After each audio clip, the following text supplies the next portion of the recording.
Assalamualaikum warahmatullahi wabarakatuh.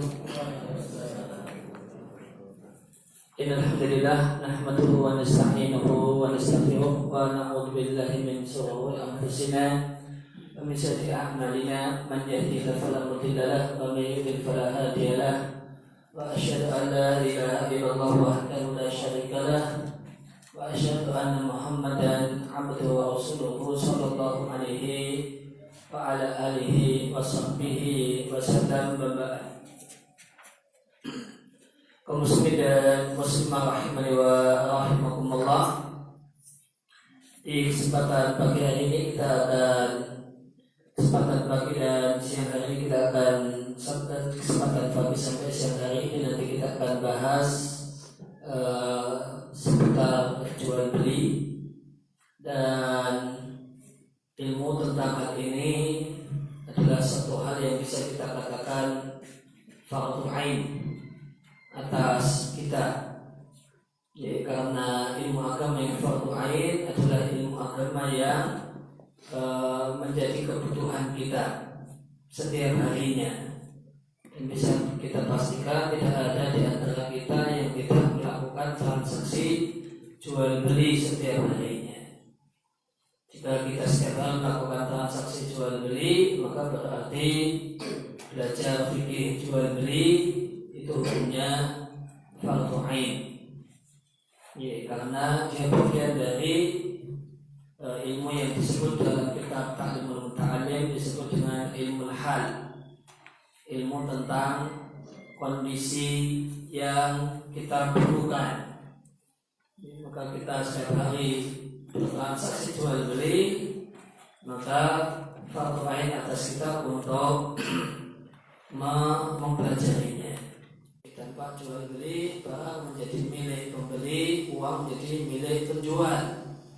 Nah, kalau tidak sah, maka barang itu tidak menjadi milik pembeli, dan uang tidak menjadi miliknya penjual. Sehingga jika tidak sah kok masih nekat dipakai, maka yang terjadi adalah aklu amwalin nasi bil batil, menggunakan, memanfaatkan, memakan harta orang lain dengan cara yang batil. Kaum muslimin dan muslimah rahimani wa rahimakumullah, berkenaan dengan materi fikih jual beli kita akan ambil dari kitab Manhajus Salikin wa Tawdih al-Fiqhi Fiddin karya Syekh Abdurrahman ibn Sa'di rahimahullah ta'ala. Di matan Manhajus Salikin disampaikan wal aslu fiha, dan hukum asal dari transaksi jual beli adalah halal, menimbang firman Allah Ta'ala di surat Al-Baqarah ayat yang ke-275. Allah katakan wa ahallallahu al-bai'a wa harrama riba, dan Allah Subhanahu wa Ta'ala menghalalkan semua jual beli dan mengharamkan riba. Maka berdasarkan ayat ini, semua pada dasarnya semua bentuk jual beli satu hal yang halal, satu hal yang diperbolehkan, kecuali jual beli yang dilarang oleh syariat. Maka hukum asal dari jual beli itu adalah halal.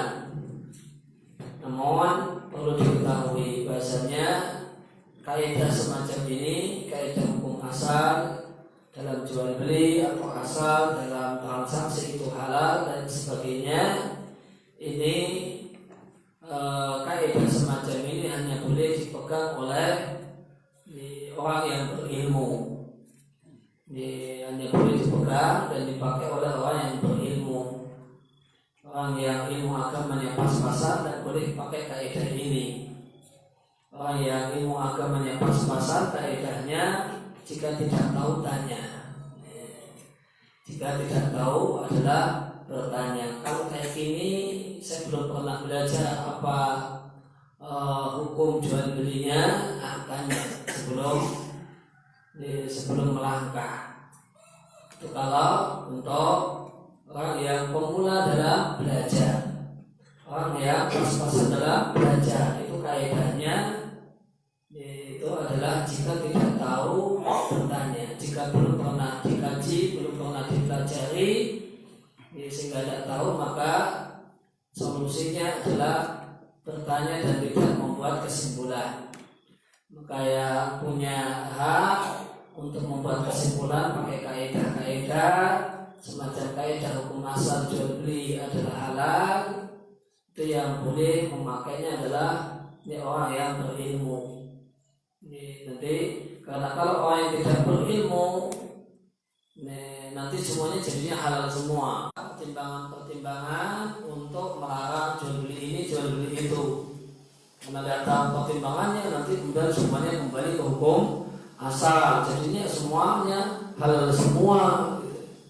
Oleh karena itu, maka kaidah hukum asal jual beli itu halal, itu yang boleh memakai adalah orang yang berilmu. Orang yang tidak berilmu, orang yang belum belajar, atau yang pemula dalam belajar, atau yang sudah belajar namun pas-pasan dalam masalah bab jual beli, tidak boleh bikin pakai kaidah, tidak boleh. Namun dia kaidahnya dalam konsultasi sama ahlinya. Nah, kemudian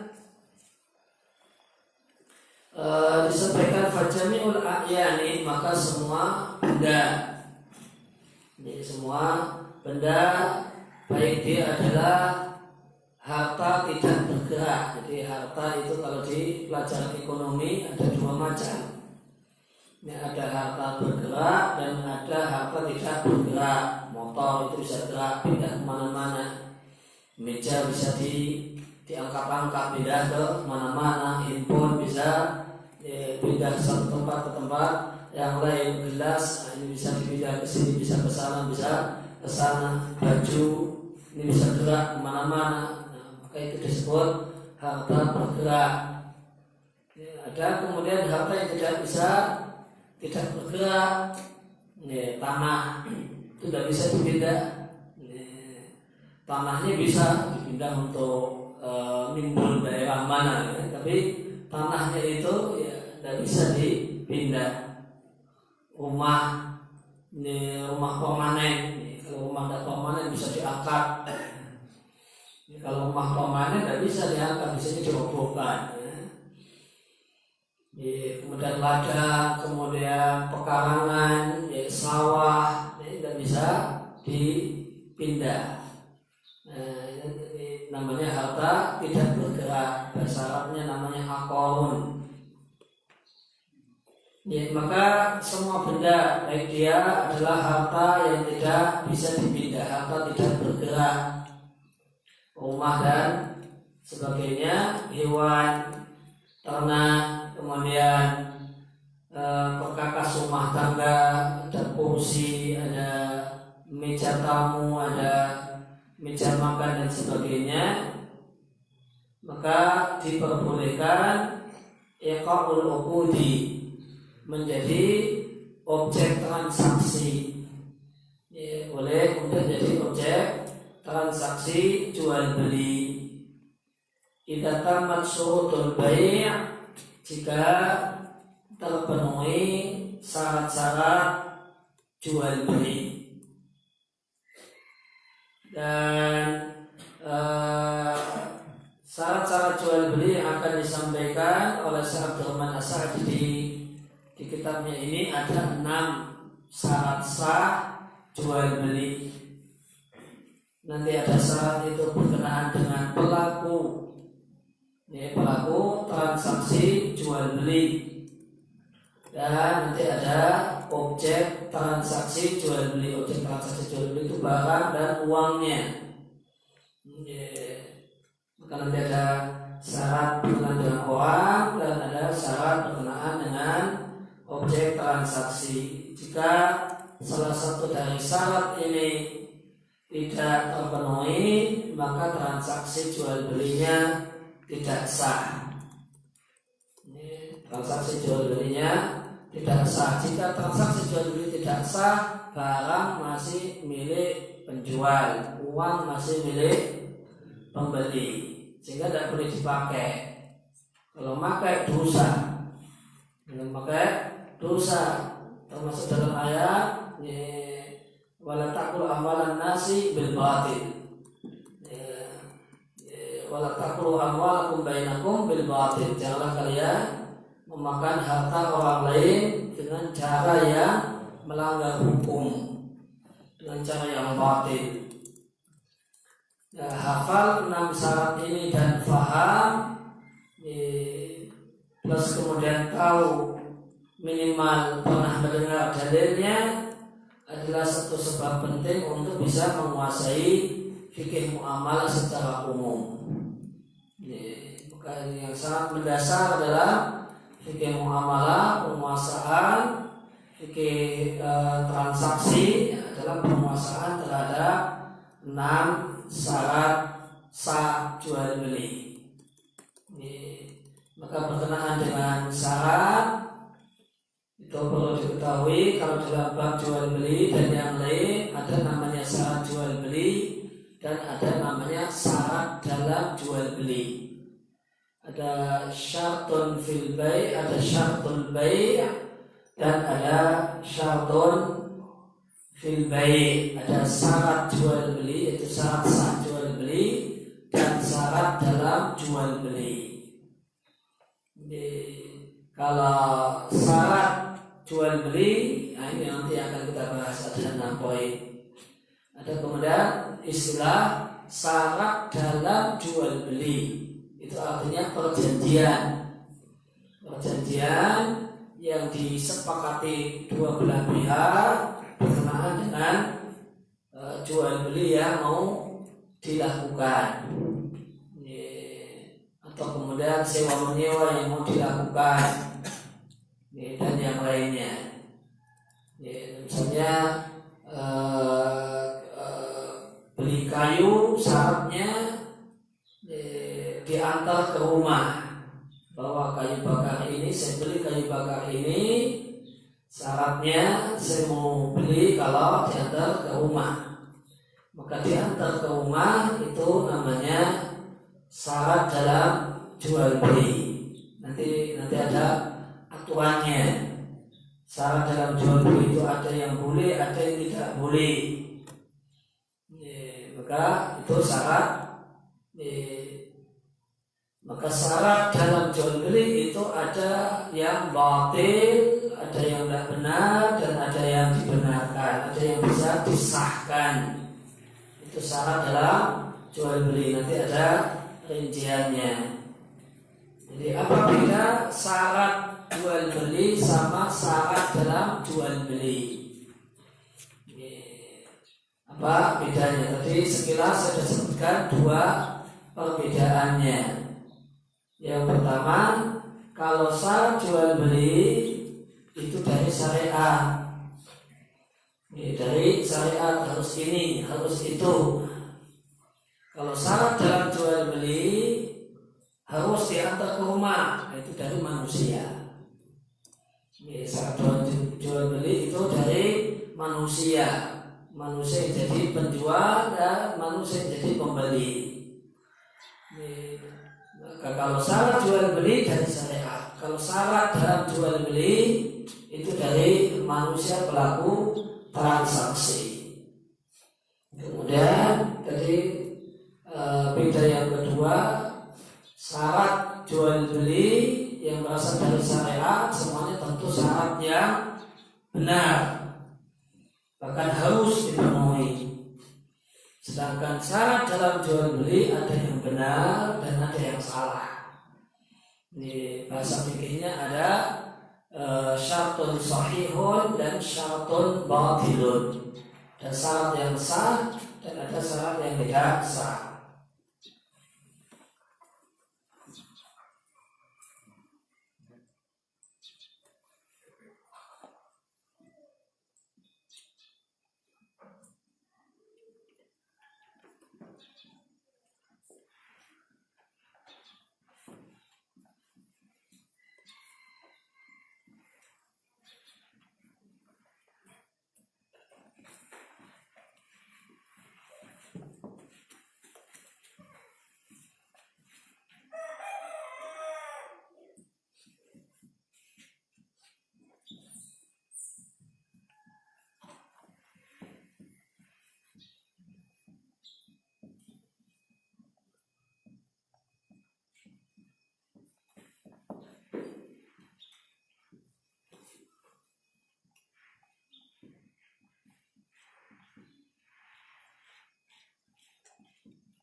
syarat sahnya jual beli.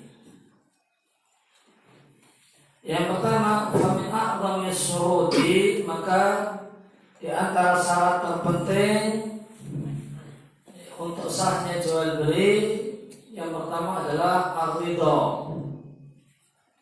adalah kerelaan sepenuh hati pelaku transaksi.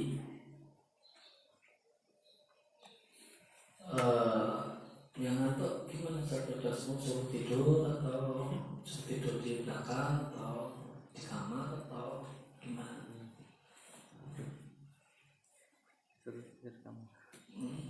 Kalau nolak ini bisa suruh ini.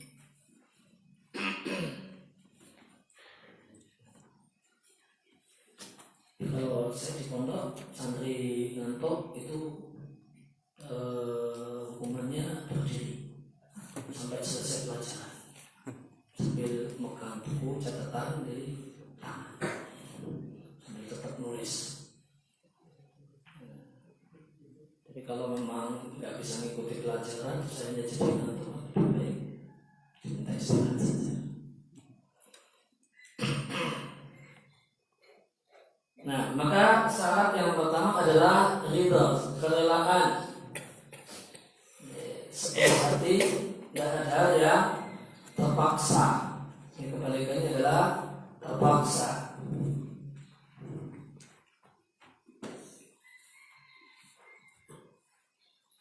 Dalil dalam masalah ini di surat An-Nisa ayat yang ke-29. Allah katakan, illa an takuna tijaratan an taradin minkum. Maka harta milik orang lain itu halal jika itu pakai jual beli antara minkum, yang terjadi dengan saling rela di antara kalian, tidak ada pihak yang terpaksa. Namun saling rela ya tidak, maka rela di sini kebalikannya adalah dipaksa secara tidak benar. Secara tidak benar. Maka jika pemaksaannya benar, itu jual belinya sah. Maka syarat yang pertama adalah rela. Kebalikan dari kerelaan itu bisa, yang pertama adalah pemaksaan. Namun pemaksaan itu ada dua macam. Pemaksaan untuk jual beli yang dibenarkan dan pemaksaan untuk menjual, dan itu adalah pemaksaan yang tidak dibenarkan.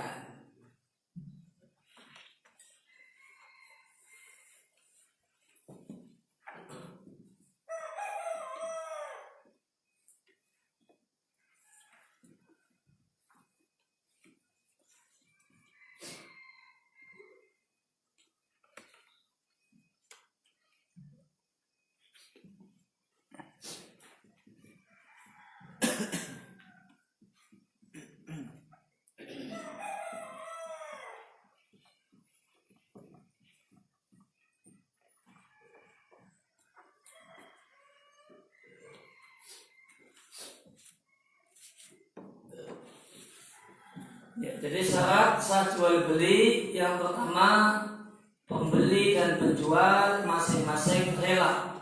Penjual rela menjual, pembeli rela untuk membeli. Ya, kerelaannya sepenuh hati. Nah, apa kebalikan dari rela? Kebalikan dari rela ada beberapa macam.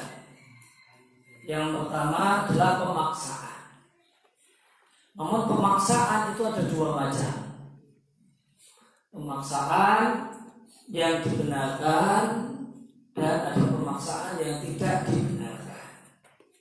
Kalau pemaksaan itu pemaksaan yang dibenarkan, jual belinya tetap sah. Kalau pemaksaan itu tidak dibenarkan, nah itu jual belinya tidak sah.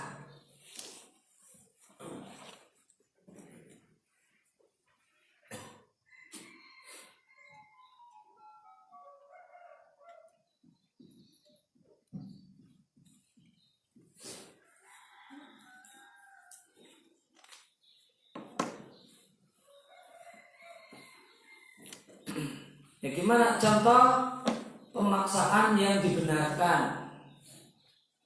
Pemaksaan yang dibenarkan itu contohnya berkenaan dengan transaksi utang piutang. Maka dalam transaksi utang piutang itu boleh ada transaksi tambahan, yaitu transaksi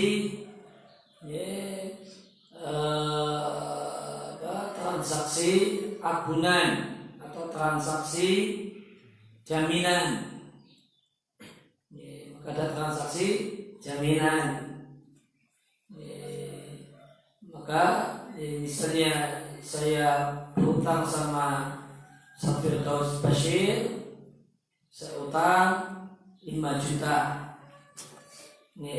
Maka ini transaksi pertama, terjadi transaksi utang piutang 5 juta. Saya pinjam atau saya utang duitnya Ustaz Firdaus 5 juta.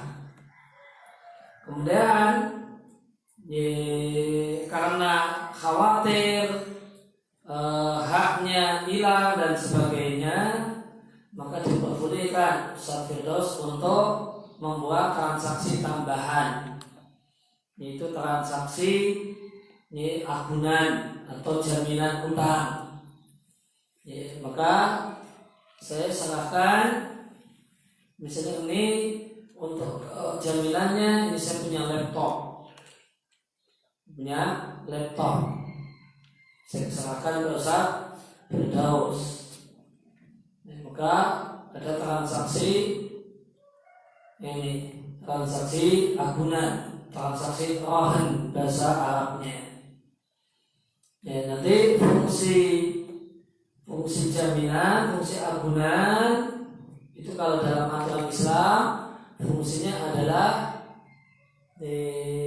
jika pada saat jatuh tempo saya orang yang berhutang itu tidak bisa melunasi, maka nanti agunan tersebut dipakai untuk melunasi. Namun yang dipakai untuk melunasi dari agunan bukan barangnya, hasil penjualannya.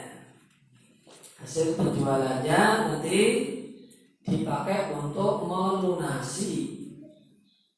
Jika ternyata utangnya 5 juta dijual kemudian dapat 6 juta, maka nanti 5 juta diserahkan kepada orang yang menghutangi, dan 1 juta itu tetap menjadi milik yang punya laptop, berarti milik saya.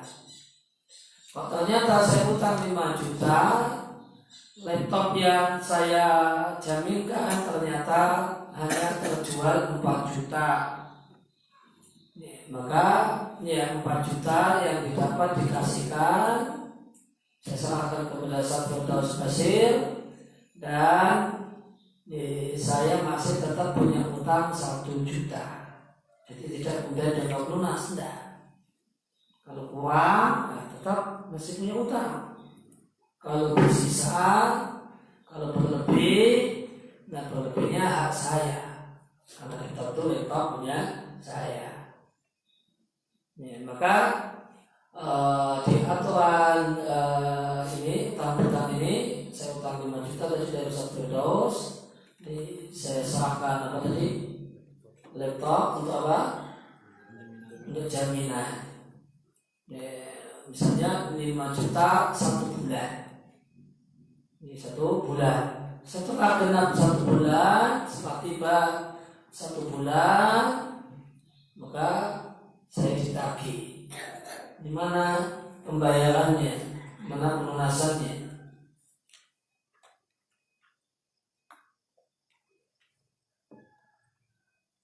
Ternyata saya tidak bisa melunasi. Kalau saya tidak bisa melunasi, maka orang yang menghutangi, kalau itu Ustaz Firdaus bisa kemudian kalau demikian jual ini laptop, kalau misalnya jual, kamu jual tak temani, saya temani. Saya jual, saya temani. Nanti uangnya kamu terima uang langsung kasihkan ke saya. Itu orang yang menghutangi. Jadi yang jual itu tetap Ini tidak orang yang menghutangi, namun yang punya barang. Karena ya kalau menjual bukan punyanya dan tidak disuruh sama yang punya, ya tidak boleh. Jadi maka Firdaus udah bilang ini laptopnya, silakan jual, pakai untuk melunasi hutangmu.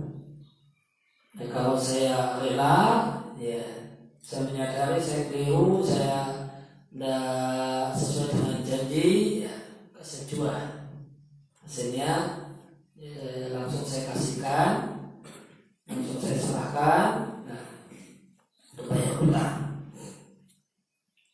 Nah, dijumpai di sebagian kasus orang yang berhutang ini tidak mau bayar, tidak mau jual, tidak mau jual. Mau itu laptop penuh kenangan itu. Saya bekerja benar namun tidak mau saya cairkan, itu banyak nostalgianya laptop ini. Saya sayang sekali tidak bisa saya jual. Nah, kalau gitu lunas, saya juga tidak punya duit. Jadi ternyata yang berhutang nggak mau menjual barang akunannya.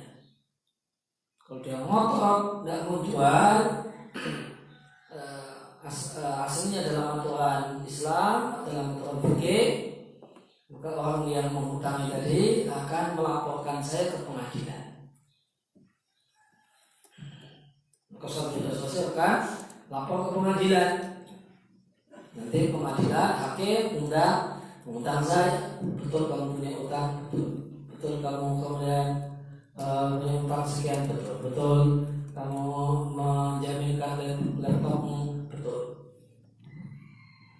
Setelah betul, maka karena saya lancar, karena semuanya informasi disampaikan, maka hakim mengatakan jual. Betul ini sudah jatuh tempo, betul. Ya, maka jual. Maka dia akan hakim akan memerintahkan saya untuk menjual laptop. Namun saya enggan, saya sampaikan kepada Pak Hakim, nggak bisa pakai itu laptop penuh kenangan. Ini banyak nostalgia yang indah di situ. Nah, ini saya tidak tega untuk menjualnya, saya tidak bisa menjualnya. Nah, kalau diminta baik-baik sama hakim dan mau jual, maka nanti akan dipaksa. Nanti kan hakim akan memaksa, hakim bisa mengundang polisi dan dia punya polisi. Dia punya polisi, hakim punya polisi, punya hak untuk merintahkan polisi. Dia akan undang polisi, ini paksa orang ini untuk jual barang. Teman dia, polisi sini, paksa orang ini untuk jual barangnya. Dia juga dari polisi ke pasar, dia harus untuk jual. Paksa untuk kemudian jual sambil ditodong pistol gitu ada, meskipun pistol kosong udah takut. Nah, adanya dengan terpaksa saya jual. Nah, ini namanya pemaksaan yang dibenarkan. Ini pemaksaan yang dibenarkan. Saya jual laptop tadi dengan terpaksa. Karena kasus ini terpaksa karena dipaksa, bukan karena kerelaan hati saya. Sahkah orang yang beli laptop, apakah laptop ini berpindah kepada pembeli ketika terjadi hal ini? Jawabannya iya. Karena pemaksaannya pemaksaan yang dibenarkan. Pemaksaan yang dibenarkan. Jadi tetap transaksinya sah. Pemaksaan yang tidak dibenarkan, nah lainnya kalau pemaksaan tidak dibenarkan, transaksinya tidak sah. Uang yang diterima tidak halal. Uang yang diterima tidak halal.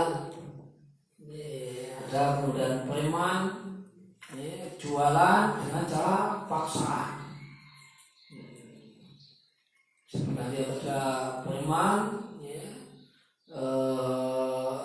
jualan air minum kemasan aqua sejenis itu sama sopir-sopir kendaraan yang lewat di tempat itu.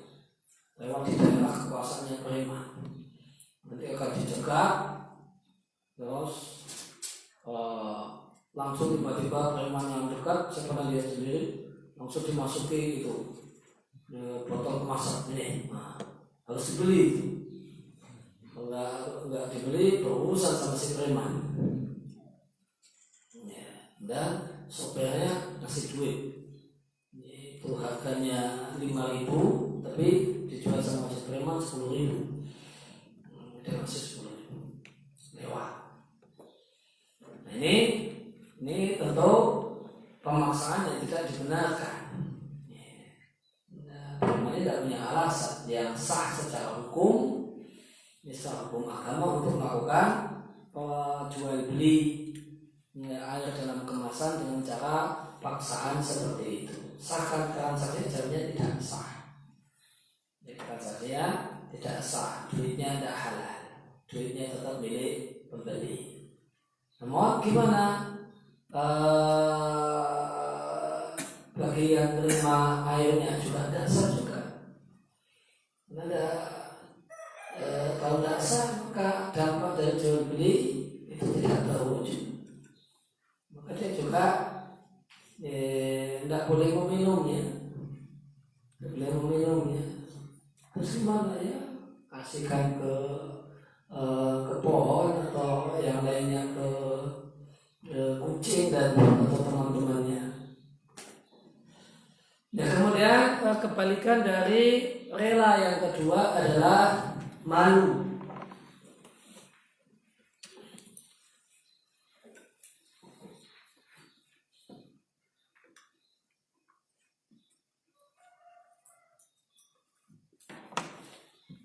Ada orang jual barang karena malu, tidak enak,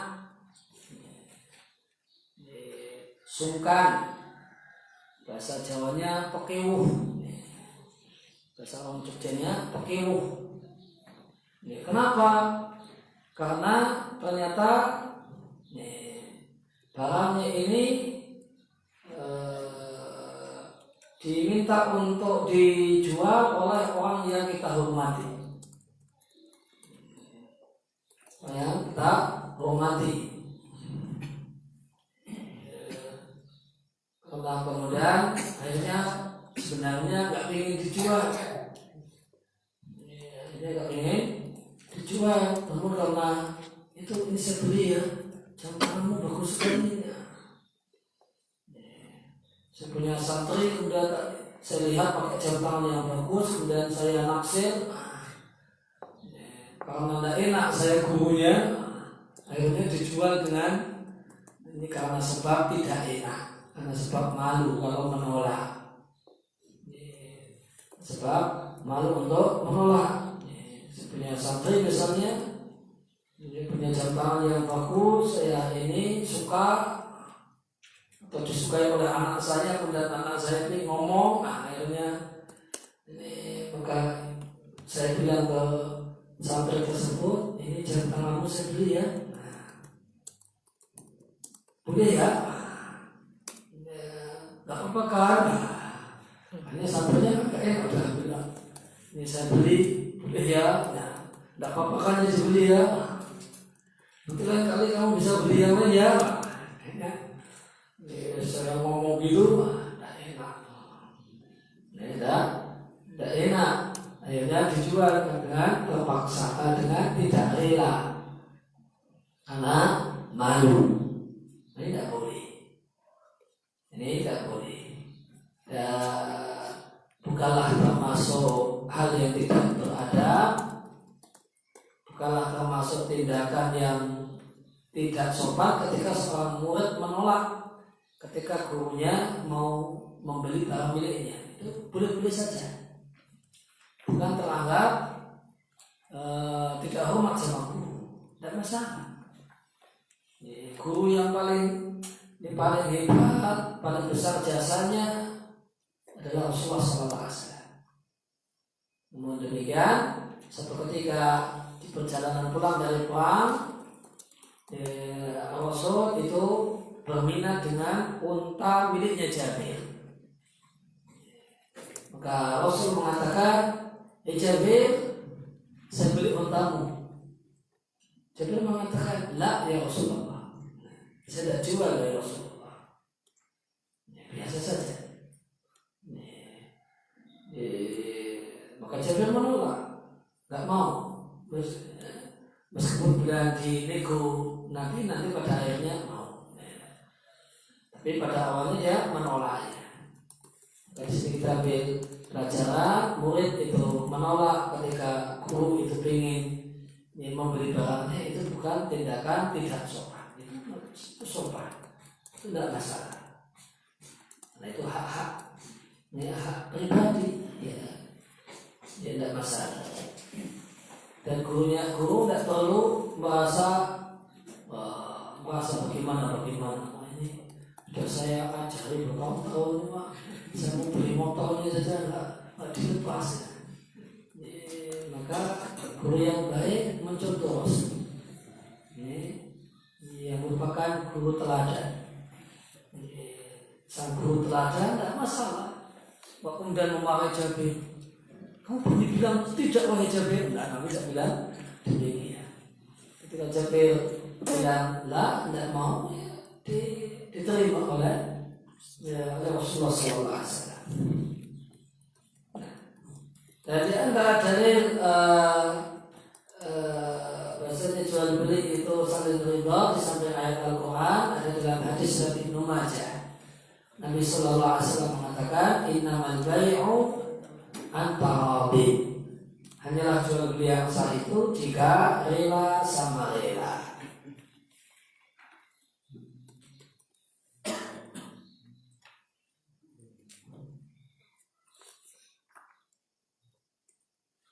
Nah, kemudian syarat sah jual beli yang kedua dan yang ketiga di matan Manhajus Saliki disebutkan, wa alla yakuna fiha ghararun. Tidak ada padanya gharar.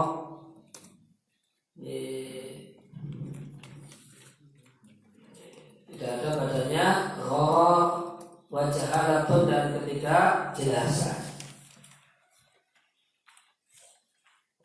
Maka ada satu istilah penting dalam bab jual beli, yaitu gharar.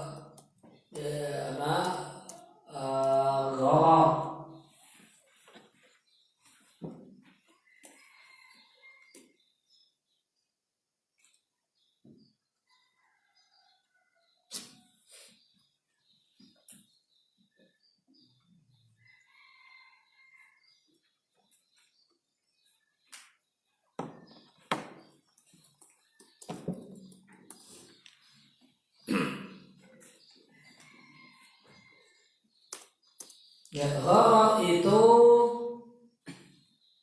sumbernya, sebabnya adalah ketidakjelasan. Sumbernya adalah jahalah. Ada yang tidak jelas, ada yang tidak jelas. Kalau definisi gharar itu satu hal yang mengandung kemungkinan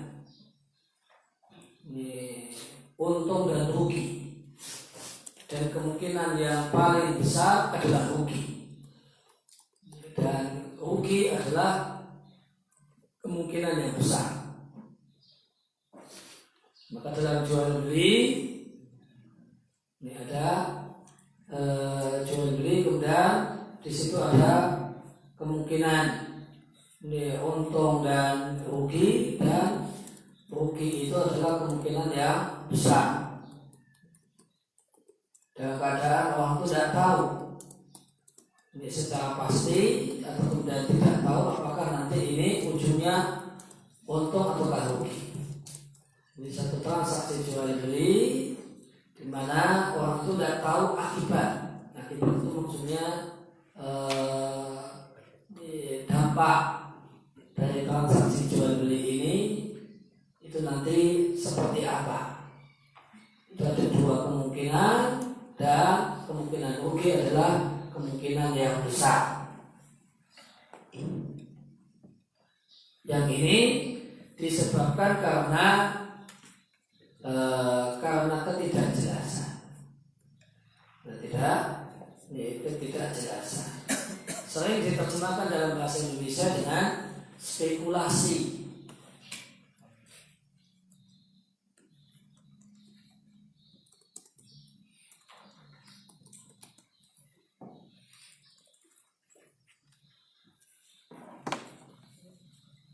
Ya, mirip-mirip untung-untungan. Namun ternyata kalau kita terjemahkan dengan spekulasi, itu nanti ada yang salah paham. Saya pernah dengar orang ngomong, orang sepuh ngomong, karena dan itu ngomongnya keliru, maka orang sepuh ya tidak bisa dikoreksi.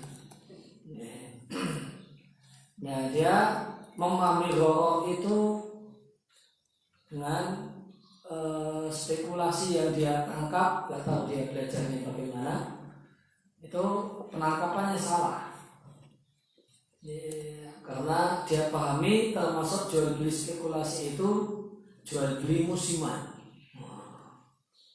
Jual beli musiman. Maka bisnis musiman itu dianggap spekulasi sama beliaunya. Jadi ini ada musim mangga misalnya, seperti kulaan dijual. Maka ini kan juga ada unsur spekulasinya. Ternyata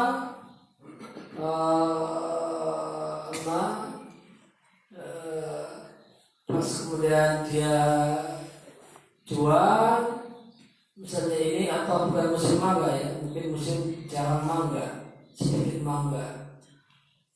Maka cuma sedikit, harganya bagus karena mahal. Jualan ternyata tiba-tiba harganya turun. Nah, itu dianggap semacam ini spekulasi yang terlarang. Ini tidak benar. Jadi semua harganya bagus, mahal, tiba-tiba turun karena kondisi pasar dan nggak stabil. Ini oleh beliau ini dianggap gharar. Nah, ini tidak benar, bukan seperti itu. Gharar yang sering diterjemahkan dengan spekulasi yang terlarang itu sebabnya karena ketidakjelasan.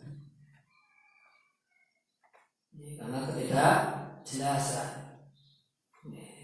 Maka supaya tidak gharar, maka ada dua hal yang harus dipenuhi. Maka nomornya nomor 2 dan 3. Karena supaya tidak gharar itu ada dua syarat jual beli yang harus dipenuhi, yaitu diketahui, kemudian yang kedua bisa diserahkan.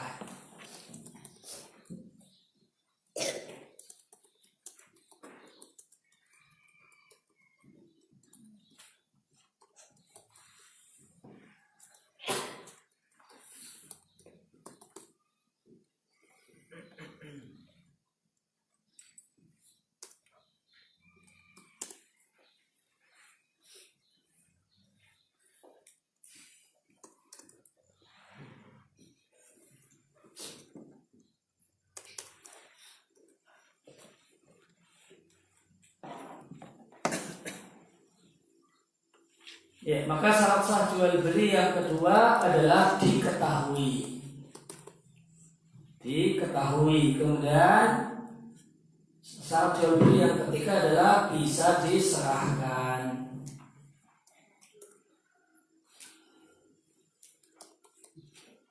Yang perlu diketahui ya, barang yang mau dibeli sama alat tukar pembayarannya. Saya contohkan uang. Karena alat tukar pembayaran tidak mesti uang sebenarnya. Kalau jual belinya adalah jual beli barang dengan barang, apa namanya? Barter. Nanti kan berarti alat tukar pembayarannya bukan uang namun barang. Nah, alat pembayarannya harus diketahui, barang yang mau dimaksudkan juga harus diketahui. Kalau tidak diketahui, maka maka jual belinya tidak sah. Misalnya saya beli jam tanganmu dengan uang yang ada di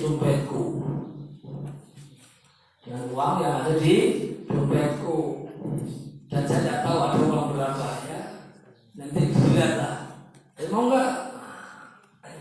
Misalnya, ternyata di dompetnya cuma ada 1.000, nah ya sudah, maka rugi. Ternyata di dompetnya ada 1 juta, padahal ini harganya cuma 100.000, nah untung sekali. Maka itu namanya gharar. Ini jam tangan dijual, uangnya, alat pembayarannya adalah uang yang ada di dompet tanpa diketahui dia ada berapa. Boleh jadi ya, dikit, rugi habis-habisan. Boleh jadi banyak, untung besar. Saya beli songkok atau pecimu dengan uang yang ada di kantongku. Saya nggak tahu ada uang berapa. Nah, ini namanya jual beli gharar. Kemungkinan untuk rugi itu tinggi, melakukan transaksi berpeluang untung dan ada peluang rugi, dan peluang ruginya tinggi. Ya, kemudian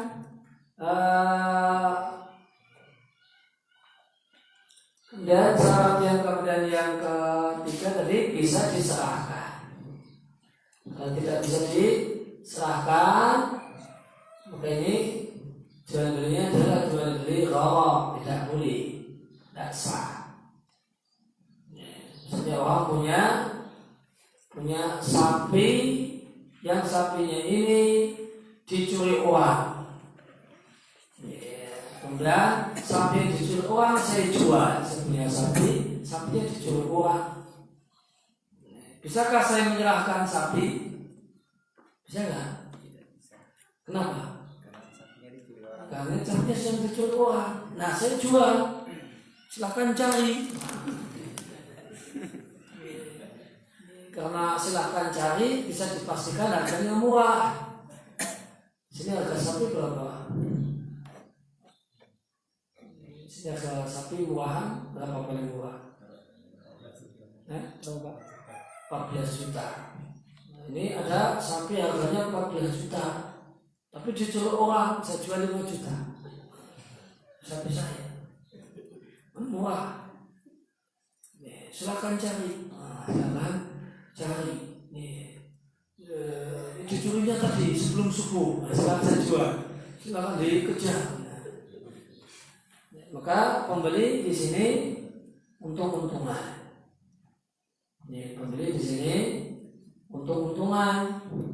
Kalau kemudian dia bisa ngejar, menemukan dan ngambil, untung sekali. Ini harga 14 juta, jadi milik saya cuma dengan 5 juta. Tapi kalau tidak beruntung, ada jalan kemana-mana nggak ketemu namun ternyata dia pencuri bersenjata api, wah nggak berani. Ketemu dengan pencuri bersenjata api, waduh nggak bisa. Kalau mau bayar tentara untuk ini, wah sama dengan harganya, malah lebih mahal. Dia harganya 5 juta, bayar tentaranya 7 juta. Nah, akhirnya ya sudah, pulang aja. Nah, 5 juta hilang. 5 juta hilang. Maka jual beli semacam ini tidak sah karena dalamnya tidak bisa diserahkan.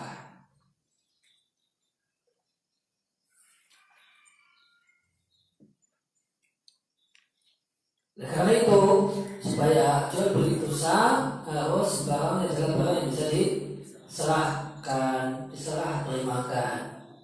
Maka tidak sah jual burung merpati yang sedang terbang. Kalau sudah ditangkap boleh, kalau sedang terbang dijual. Saya punya burung merpati itu yang lewat itu loh, ini burung yang lewat, bisa jual. Saya jual, tangkap sendiri ya, sendiri. Saya jual 5.000 aja, uangnya sekarang nanti takut sendiri. Ini tidak sah, karena tidak memenuhi syarat-syarat jual beli barang yang bisa diserahkan. Ini ketika tidak diketahui atau kemudian tidak bisa disahkan, tidak bisa diserah terimakan, maka transaksi jual belinya disebut transaksi jual beli apa? Gharar. Kemudian di sini disampaikan alasannya di mana itu sampai disampaikan alasannya. Di Nabi sallallahu alaihi wasallam, karena Nabi sallallahu alaihi wasallam naha an bai'il gharari. Nabi sallallahu alaihi wasallam melarang jual beli gharar.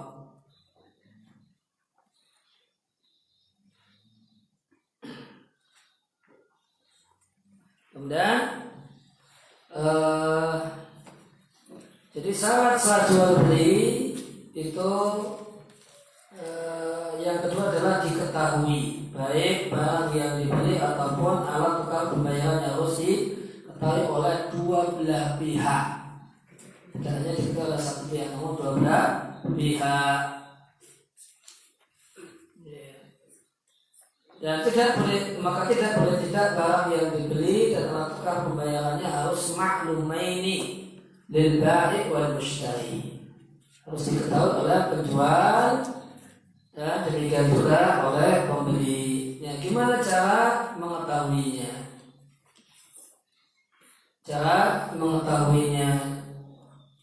Maka cara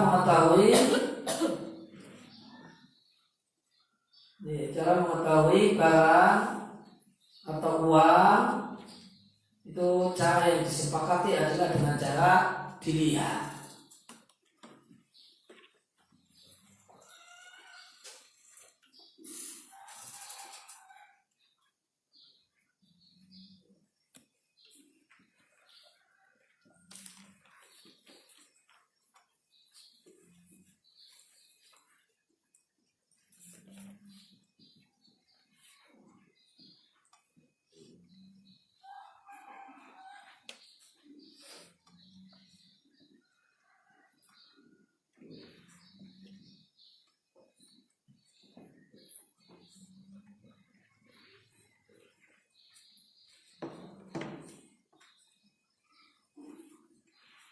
Maka cara pertama untuk mengetahui barang demikian juga uang adalah dengan cara dilihat. Jadi cara yang disepakati oleh semua para ulama.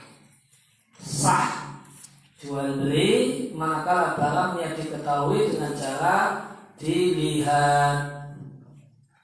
Dan dilihatnya ada dua macam, dilihat semua. Maka beli jam tangan 5-5-nya dilihat. 5-5-nya dilihat. Atau sebagian, atau dilihat sebagian, yang sebagian ini dianggap bisa mewakili yang lain karena pabriknya sama, modelnya sama, ukurannya sama. Maka dilihat salah satu saja, sampelnya saja yang dilihat. Tidak kemudian harus semuanya dilihat. Misalnya ada orang mau beli kursi lipat, seperti orang kuliah itu, kursi lipat. Nah, dia datang ke toko yang jual kursi lipat, dia cuma datang di kantor. Kemudian lihat contoh, ini kursi lipatnya yang kami jual ini. Bapak perlu berapa? Oh, saya perlu untuk ini, saya perlu 100 kursi misalnya. Cuma dilihat, ini model kursi kita Pak, semuanya kayak gini. Maka cuma kemudian melihat, terus itu kalau dalam mazhab Syafi'i sampelnya itu harus dibeli. Di mazhab Syafi'i itu sebagian. Jadi yang dilihat sebagian itu harus termasuk bagian dari yang dibeli. Maka ini saya beli ini dan 99 kursi yang lain. Beli ini dan 99 kursi yang lain. Nah, nanti maka dilihat cuma satu saja, yang 99 ada di gudang, nggak dilihat. Itu namanya melihat sebagian. Ini boleh dengan syarat sebagian itu mewakili yang lain. Dalam mazhab Syafi'i disyaratkan dan sebagian itu harus jadi bagian dari keseluruhan yang dibeli. Dan maka yang disepakati cara untuk tahunya adalah dengan cara dilihat. Dengan cara dilihat. Dan perlu diketahui dalam mazhab Syafi'i ini cara satu-satunya. Ini cara satu-satunya. Cara yang lain tidak diterima dalam mazhab Syafi'i. Sehingga dalam mazhab Syafi'i orang buta tidak boleh jual beli. Tidak sah melakukan transaksi jual beli karena dia tidak lihat apa yang dibeli. Dia harus minta tolong ke orang lain.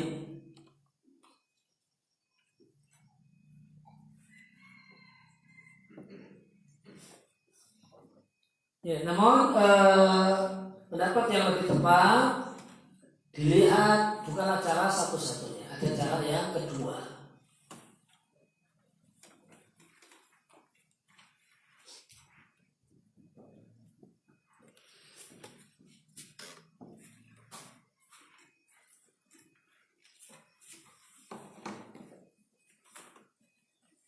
Cara yang kedua adalah deskripsi, digambarkan. Barangnya boleh saja jual beli, barangnya itu ada di dalam kotak. Kotaknya disegel, tidak boleh dibuka. Dan cukup dan dikasih deskripsi. Ini bentuknya seperti ini bahannya terbuat dari ini dan seterusnya. Dan barangnya tidak bisa dilihat. Punya paling banter lihat fotonya. Cuma bisa lihat fotonya, barangnya secara real, secara nyata tidak bisa dilihat atau tidak boleh dilihat. Cuma dikasih deskripsi saja, gambaran. Ini bentuknya seperti ini, ukurannya seperti ini, bahannya terbuat dari ini dan seterusnya. Menurut pendapat yang kuat yang kami adalah mazhab Hambali membolehkan deskripsi. Tidak untuk mengetahui barang yang dibeli, deskripsi sudah cukup. Duit juga tidak gitu, tidak harus duitnya dinampakkan, cukup dikasih deskripsi. Ini akan saya akan saya bayar, duitnya itu dalam amplop, isinya 100.000. Jadi saya beli barang ini harganya seharga 500.000. Dan duitnya ada di amplop ini, nilainya ada 100.000 lima. Seandainya kemudian percaya, yakin, cuma kemudian dikasih amplop, tidak apa-apa.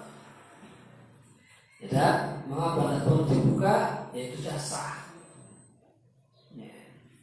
Jadi maka bisa dengan cara dilihat atau bisa dengan cara diberi gambaran.